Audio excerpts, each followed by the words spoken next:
L'hymne à l'amour, mesdames, messieurs, c'est un diamant. Merci.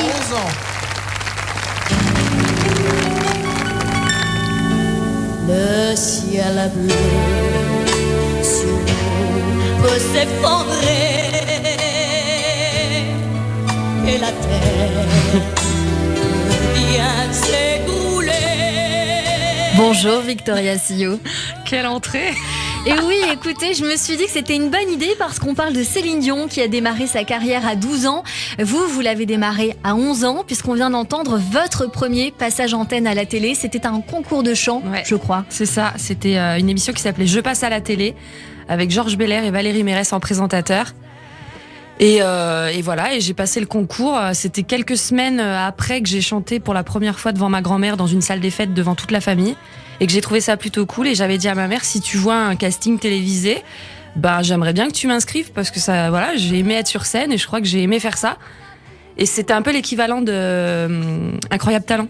Oui, aujourd'hui. Oui, tout à fait. Il y avait un concours, il y avait des catégories, danseurs, humoristes, magiciens, chanteurs.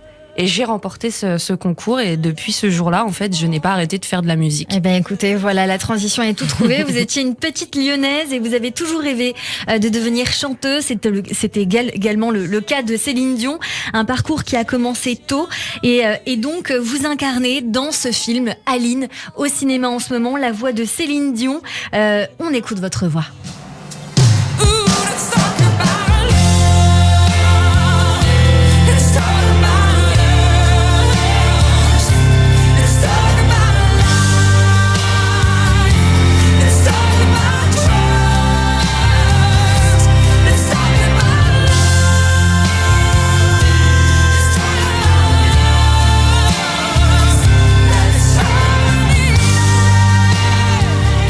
Une voix incroyable, Victoria Sio. Écoutez, j'étais au cinéma hier, une dame à côté de moi disait à son mari, c'est pas Céline Dion, tu sais, hein, c'est pas elle. On s'y perdrait vraiment parce que votre voix est incroyable et je pense que nos auditeurs viennent de l'entendre.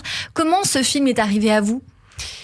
Vraiment par hasard. En fait, je suis allée voir un ami chanter sur scène, c'est Agustin Galliana, et je me suis assise à côté du directeur de casting qui avait été engagé pour le film, c'est Bruno Berberes, que je connais, parce qu'avec lui, j'ai fait The Voice, j'ai fait Le Roi Soleil, entre autres. Et puis, il me parle vaguement d'un projet qui va bientôt voir le jour, mais il m'en dit pas plus, il me dit juste, est-ce que tu peux m'envoyer une démo sur Pour que tu m'aimes encore et My Heart Will Go On ? Et s'il te plaît, cale-toi au maximum à l'interprétation de Céline Dion. Et moi, là, je le regarde et j'étais un petit peu déboussolée et je lui dis, mais je suis pas imitatrice, je comprends pas ce que tu me demandes de faire. Et il me dit, Vic, vraiment, fais-moi confiance, envoie-moi ça demain, genre. Donc, rapidement. Donc, je vais vite en studio, je m'exécute bêtement, j'envoie ma démo sans savoir ce que je faisais et je suis rappelée très, très vite par l'équipe du film elle-même d'Aline. Et ils me font passer d'autres essais en studio. Et vous savez toujours pas pourquoi là, ils m'annoncent qu'il y a un film qui a été tourné par Valérie Lemercier, réalisé par Valérie Lemercier, qui cherche une voix pour l'héroïne du film, donc Aline, et que c'est une fiction sur la vie de Céline Dion. Et là, ça commence à tourner. Je me dis, waouh, quel gros défi, j'aimerais vraiment faire partie de cette aventure. Donc, je passe mon audition, en fait, puis je rentre chez moi. Et puis, entre-temps, il y a eu le confinement. Parce que c'était l'année dernière, en début d'année. Oui. Donc, pendant 2 mois et demi, 3 mois, plus de nouvelles, quoi. Donc, je savais pas si ça se faisait, si c'était toujours d'actualité. Et je suis rappelée mi-mai, l'année dernière, et par Pascal Meyer, qui est le directeur musical du film, et qui me dit, écoute, on a auditionné 50 artistes en France, il y a aussi eu une audition au Québec, aux États-Unis, enfin, ils ont vu beaucoup de monde. Et il en est resté 12, 4, et finalement, Valérie Lemercier et toute l'équipe production t'a choisi. C'est toi qui fera la voix d'Aline dans son film. Un gros challenge donc, et là j'imagine que vous êtes hyper heureuse de le faire. C'est un film extraordinaire, c'est une vraie claque, je vous le dis franchement. Il est joué et réalisé par Valérie Lemercier en ce moment au cinéma. L'histoire c'est celle d'Aline Dieu ou le vrai faux biopic de Céline Dion. On écoute la bande-annonce. Si jamais un jour ton vieux bouc qui passe par-dessus la barrière, il voudrait que sa petite biquette elle continue de rendre le monde heureux, mais qu'à poursuivre ce qu'on a bâti tous les deux ensemble.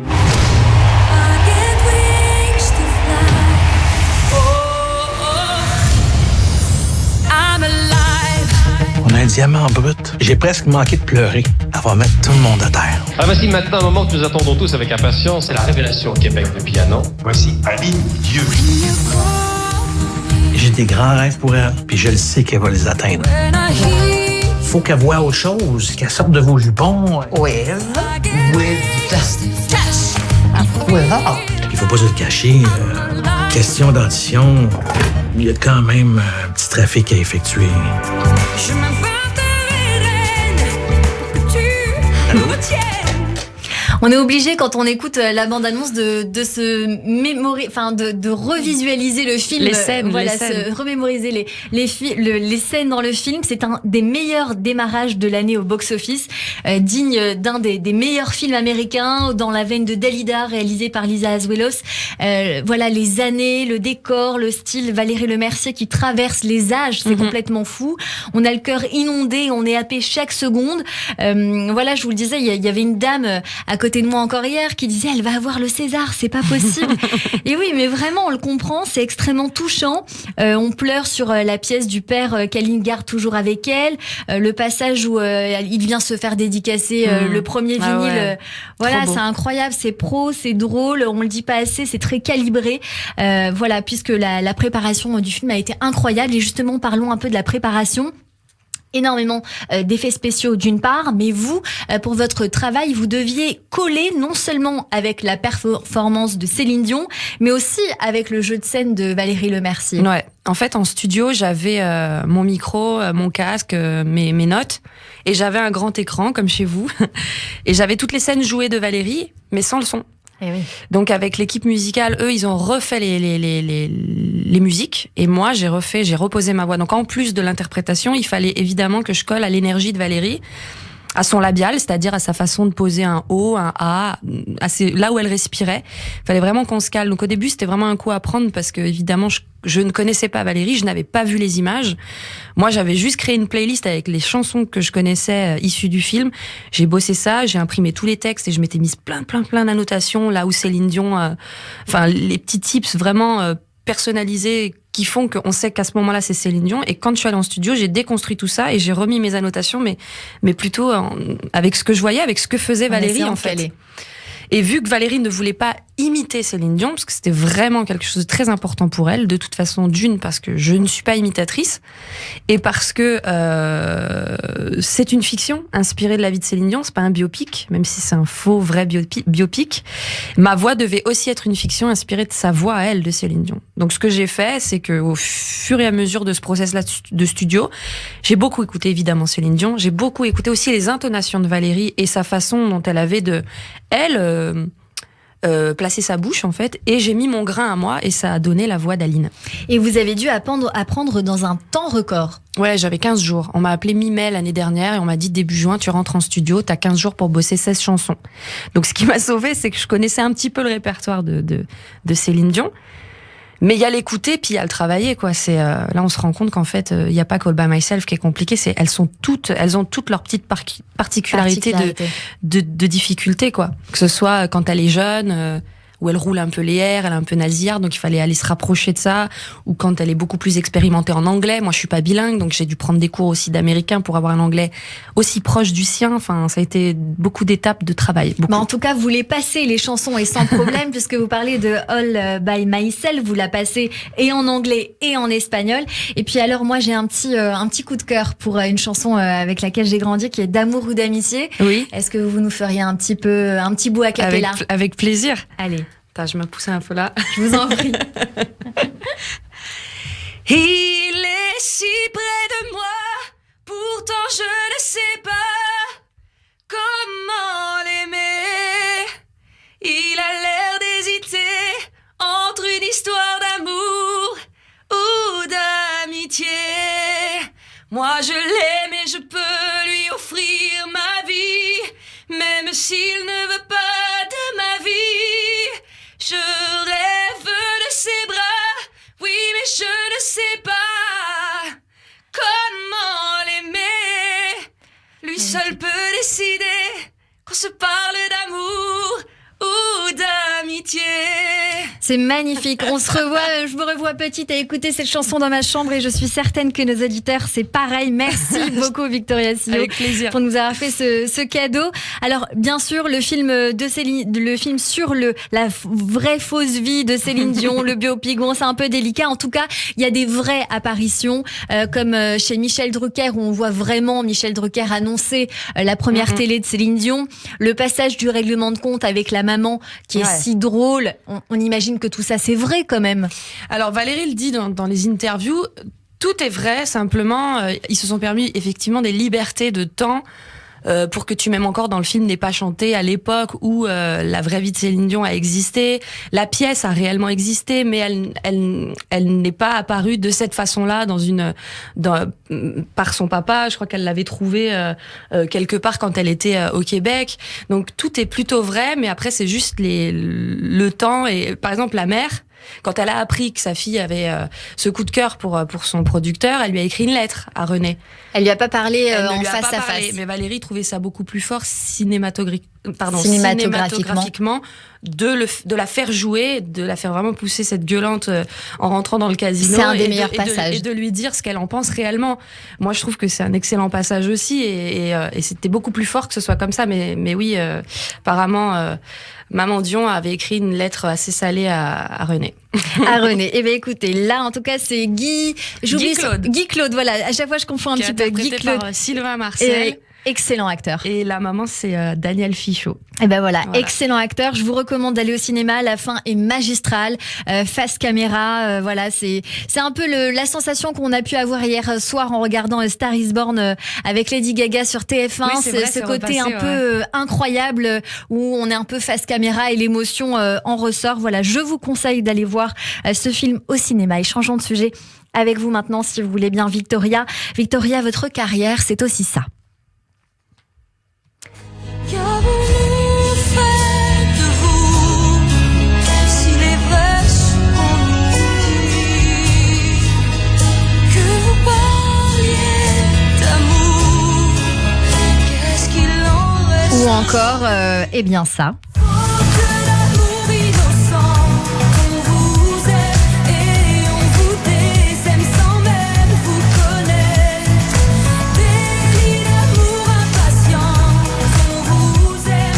Alors voilà, on vient de l'entendre, vous avez incarné Isabelle, la fille du peuple dans Le Roi Soleil en 2005.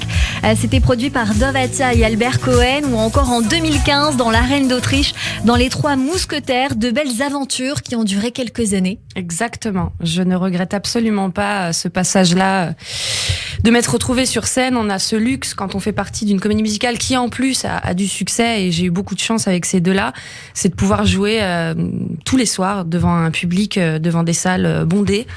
C'était des salles qui allaient de 3000 à 5000 personnes. Donc quand on est jeune, moi sur Le Roi Soleil, j'étais un chromosome, je devais avoir 17 ans quand j'ai su que je faisais partie de cette aventure. Et puis je me retrouve là, projetée dans cette aventure qui a duré plus de 3 ans, parce que ça a été 3 mois et demi au Palais des Sports. Après on est parti en tournée 5-6 mois. On est retourné au Palais des Sports 3 mois et demi, on est reparti en tournée et on a été une des premières comédies musicales à concrétiser la fin de cette aventure à Bercy. Donc là, c'était, je crois, 7000, 8000 personnes. C'était très très fort en émotion. C'est une aventure musicale qui nous rôde évidemment pour le côté scénique, pour l'expérience artistique tout simplement. Et puis une aventure humaine incroyable, on rencontre des gens formidables. Le public des comédies musicales, même là sur les Trois Mousquetaires, c'est un public qui va des petits aux plus âgés. Donc quand on a la chance de leur taper dans l'œil ou dans les oreilles, c'est un public extrêmement fidèle. Et le public que j'ai actuellement sur mes réseaux qui vous suit encore, c'est ce public-là. Ouais. Donc c'est génial, quoi. On grandit ensemble. Il y a même des fans là à l'époque du Roi Soleil. Donc ça fait, je vais pas en rajeunir certains, mais ça fait 18 ans. Wow. Et il y a des gens qui se sont mariés, qui se sont connus, qui étaient fans sur Le Roi Soleil, qui ont des enfants. Il y a des gens, ils sont toujours amis. Enfin, ça a fédéré beaucoup d'amour. Beaucoup d'amour. Et est-ce qu'on peut espérer un retour de votre part dans une comédie musicale, ou même parce qu'on voit par exemple comme Le Roi Lion, les comédies musicales qui s'arrêtent et qui reprennent, est-ce que si ça devait reprendre, vous feriez partie de l'aventure, ou vous décidez de prendre un tournant aujourd'hui ? C'est une question complexe parce que Le Roi Soleil, ça a été question à un moment donné que ça revienne, mais on s'est toujours promis avec les copains que si on le faisait, on le faisait tous ensemble. Donc, il y en a peut-être qui feraient plus partie de l'aventure. Il y en a peut-être qui sont passés à autre chose. Peut-être que si ça revenait, peut-être qu'on serait peut-être tous embarqués pour le faire et pourquoi pas. Pour l'instant, c'est plus d'actualité en tout cas. Maintenant, j'ai été approchée, même récemment, par des spectacles musicaux qui vont bientôt voir le jour. Il y en a pour lesquels j'ai pas le feeling, je le sens pas et pour moi c'est plus important de me concentrer sur mon projet là actuellement. Et puis il y en a d'autres, notamment une où je me pose des questions parce que je me dis c'est quand même une belle aventure. C'est quand même une belle aventure, c'est une belle histoire, c'est un beau rôle, pourquoi pas. Mais c'est vrai que je regrette pas ce que j'ai fait, mais vu que j'ai beaucoup fait partie de projets conceptuels ou collectifs. Même là, avec le film Aline, j'ai forcément envie à un moment donné que mes propres compos, mon propre projet existe aussi. Donc si je me renferme encore dans une aventure humaine ou collective, c'est parce que j'aurais peut-être à un moment donné excellé dans mon propre projet perso pour pouvoir me permettre de faire ça. Là, j'ai envie de faire l'inverse, j'ai envie d'exceller dans mon projet perso. Pour pouvoir vous donner le plaisir de faire la cerise sur le gâteau à côté. Exactement. Alors justement, parlons-en. Côté album personnel, on vous connaissait déjà au début des années 2000. Vous avez sorti le single qui s'appelle Je veux tout. C'était avec Universal Music. En 2008, l'album Histoire 2, mais on va écouter un tout petit peu. Ah ouais, vous êtes allé loin. Ah bah oui. Je suis pas très grande, je suis pas bavarde. J'en sais pas plus que vous. Je peux pas vous rendre jaloux, mais moi je m'en fous, moi je veux tout. Je crois pas ce que les églises racontent, qu'il y a que le bonheur d'après qui compte. Alors après, en 2008, l'album Histoire 2, dont les singles Mi-Fleur, Mi-Démon et Imparfait, vous avez aussi été la voix de la BO de la série Heroes, la série américaine, et après des collaborations il y a quelques années avec André Manoukian notamment, vous revenez aujourd'hui avec un autre univers, en solo, bien différent, un style à vous, plus affirmé, plus confirmé, dirons-nous. Votre EP s'appelle Tout est bon là, un style donc différent et plus contrasté, on peut dire, qui vous ressemble. Oui, parce que avant, on a écrit pour moi, je chantais les mots et la musique des autres, et là j'ai l'occasion de. Ça a pris du temps, mais je me suis confectionné un petit studio chez moi. J'ai acheté un ordi, une carte son, un micro, et du moment que je composais des petites choses, je me suis dit et pourquoi pas aussi faire la musique qui sort de mes tripes, donc la composer moi-même plutôt que de me la faire composer pour moi. Et c'est la première fois que je fais ça. Cette EP, c'est mes compos et c'est la première fois que j'ai l'occasion de chanter ma musique. Donc il a fallu du temps et cette EP est née. On réécoute un petit peu. Critique à 2 balles, s'enrage sur Twitter qui dégaine en rafale. Y a pas toujours de problème d'amour à détester. Moi j'ai le sourire quand même et je compte bien me garder. Mais foutez-moi la paix. Oh, la paix.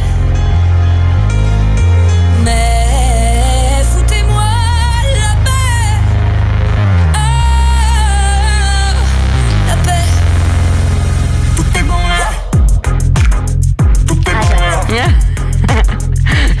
Alors écoutez, on est à l'antenne, je peux pas mentir, je savais même pas vu qu'on était à l'antenne, donc c'est pop, électro, urbain, un univers que vous vouliez développer, et pour ça donc il a fallu vous entourer, et votre premier véritable projet personnel est réalisé par Moziman. Comment s'est fait cette rencontre et pourquoi cette collab ? Ça s'est fait l'été dernier, en fait, en même temps que je faisais Aline.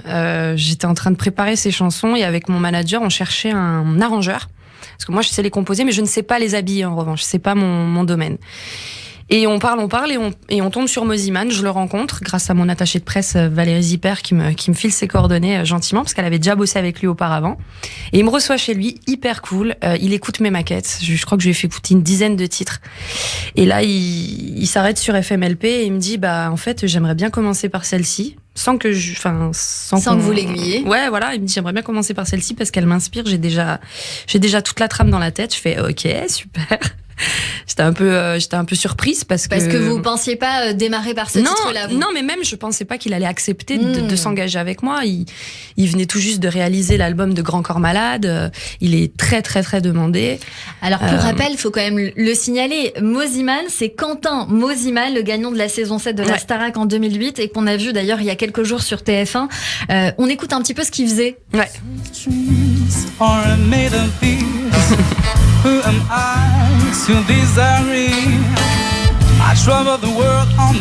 Là, c'était un passage donc dans Starac Sweet Dreams et puis Mosimann, c'est devenu ça.